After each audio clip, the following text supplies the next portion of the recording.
Nors orai pastarosiomis dienomis vis labiau primena pavasarį, tačiau panevėžiečiai žiemiškomis pramogomis dar galės pasidžiaugti. Panevėžio ledo arenoje jau baigiami paskutiniai darbai ir greitai jos galimybės galės išmėginti visi norintys. Kiek užsitęsę statybos darbai privertė arenos atidarymą atkelti net kelis kartus, tačiau jau oficialiai patvirtinta, jog areną galima eksploatuoti. Tad panevėžiečių ir visų norinčių čiuožinėti ledu šiame mieste jau penktadienį laukia renginys, o po jo nemokamos pramogos. Planuojame atidaryti šventišką areną.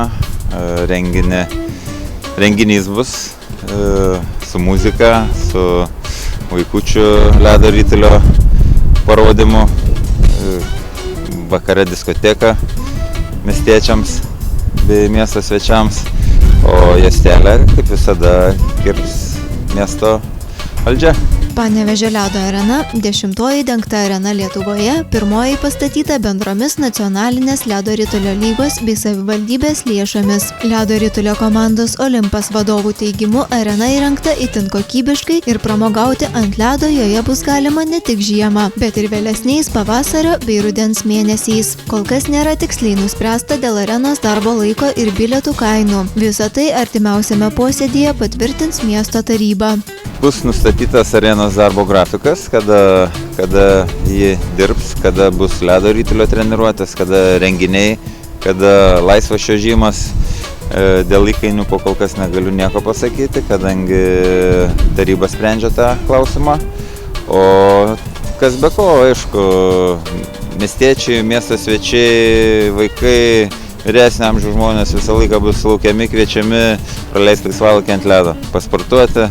Artūro Blažinsko teigimu, arena įrengta taip, kad joje bus galima organizuoti net tarptautinės varžybas. O tai ypač džiugina ledo ritulio klubo Olimpas sportininkus, kurie lig šiol treniravosi Šiauliuose. Be to, ateityje planuojama rengti ir sporto būrelius vaikams. Pagal gamintojų visą instrukciją iki +10 žadame išlaikyti ledą. Turime labai džiaugtis tuo, kad yra stogas, kuris tikrai nuo daug ko apsaugom. O temperatūra, tai šiandien turime 6 laipsnius, tai ledas gan neblogos kokybės. Panevėžio ledo arenos atidarymas jau vasario 5 dieną 17 val. Organizatoriai pažada smagią programą bei unikalią diskoteką ant ledo.